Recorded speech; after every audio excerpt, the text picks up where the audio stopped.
नवरात्रि अनुष्ठान का तीसरा दिन, तीसरी संध्या।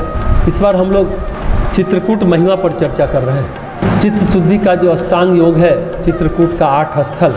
पहला स्थल भरतकूप था, आज दूसरे स्थल रामघाट की चर्चा करेंगे। चित्रकूट तीर्थ क्षेत्र का दूसरा महत्वपूर्ण स्थान है रामघाट। रामघाट वो जगह है जहाँ भगवान श्री राम चित्रकूट जाने पर ठहरे, दीर्घकाल तक ठहरे।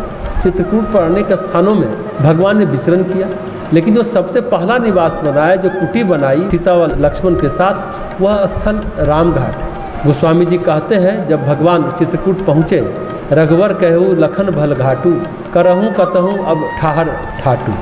लखन दीख पथ उतर करारा, चहु दिशि फरेऊ धनुष जिमिनारा। अयोध्या कांड के 132वें दोहे के बाद की ये चौपाई है, पहली चौपाई। श्री रामचंद्र जी ने कहा कि लक्ष्मण बड़ा अच्छा घाट है, अब यहीं कहीं ठहरने की व्यवस्था करें।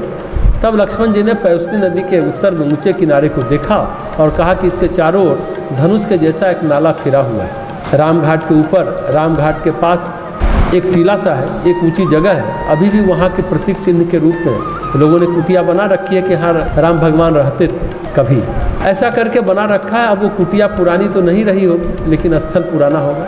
इसके बाद प्रसंग मिलता है कि जब भरत जी वहाँ गए श्री राम को मनाने, उनका राज्याभिषेक करने, उनका राज तिलक करने, तो सबसे पहले उन्होंने रामघाट पर ही, उस स्थल पर ही भगवान श्री राम का निवास देखा। कहते हैं, यही विधि भरत सेनु अब संगा, दिखी जाई जग पावनी गंगा। रामघाट कह किन्ह प्रणामू, भा मनु मगनु मिले जनु राम। इस प्रकार भरत जी ने जब सेना को साथ में लिए जगत को पवित्र करने वाली गंगा जी के दर्शन किए, श्री राम घाट को जहाँ श्री राम ने स्नान संध्या की थी, प्रणाम किया, उनका मन इतना आनंदमग्न हो गया मानो उन्हें स्वयं श्री राम मिल गए।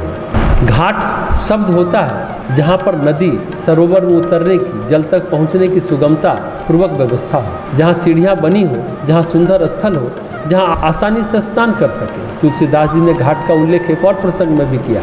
बाल कांड में 36वां दोहा है, उसमें उन्होंने लिखा है कि सुठी सुंदर संवाद बर बिरचे, बुद्धि विचारी तई यही पावन सुभग सरघाट मनोहर चारी।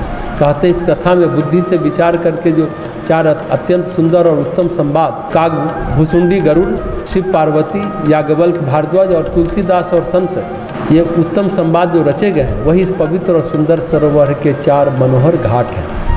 कहते हैं रामचरित मानस अपने आप में मानसरोवर की भांति निर्मल, शीतल, पवित्र करने वाली, और उसमें 4 प्रसंग है सत्संग के। पहला सत्संग होता है भगवान शिव और माता पार्वती के बीच में।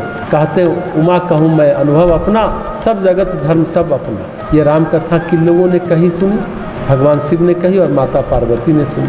भगवान शिव 2 अवस्था में रहते हैं, या तो समाधि में रहते हैं, गंभीर लंबी सुदीर्घ समाधि, और समाधि काल में सृष्टि के कल्याणकारी कार्यों को करते हैं। जो ऊर्जा होती है उससे सृष्टि का कल्याण करते हैं, उस ऊर्जा को सृष्टि के कल्याण में लगाते हैं।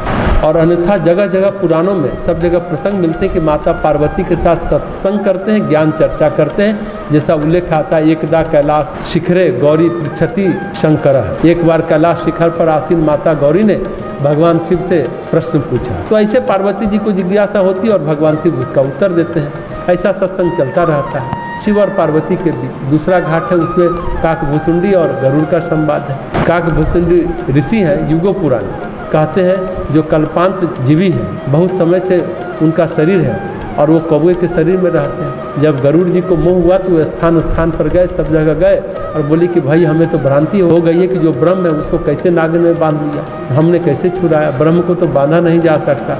अगर राम परमात्मा है तो उनको नाग कैसे बांध सकते हैं, मेघनाथ का अस्त्र कैसे बांध सकता है, और बांधा तो मेरे जैसा जीव उसको छुड़ाने गया, जिसको मैं छुड़ाऊँ वो परमात्मा कैसे। ऐसे करके उनको मोह हो गया, और जब मोह हो गया तो वो जगह जगह गए, नारद जी के पास में मिलने गए, ब्रह्मा जी के पास गए और अंत में भगवान शिव के पास गए। भगवान शिव भी बड़े सत्संग प्रेमी हैं। ज्ञान के भंडार होते हुए, आदि गुरु होते हुए, आदिनाथ होते हुए भी सत्संग के लिए कहीं पहुंच जाते हैं। और उनके जो प्रिय शिष्य भगवान शिव के महर्षि अगस्त राम कथा कहते हैं और भगवान शिव सुनते हैं। लेकिन राम कथा कहने का भी आनंद है और सुनने का भी आनंद। जब कहने का आनंद होता है तो भगवान शिव कहते हैं और माता पार्वती सुनती है। और जब भगवान को श्रवण का आनंद लेना होता है, कथा सुननी होती है, तो अगस्त ऋषि के पास पहुंच जाते हैं और अगस्त ऋषि उनको राम कथा सुनाते हैं।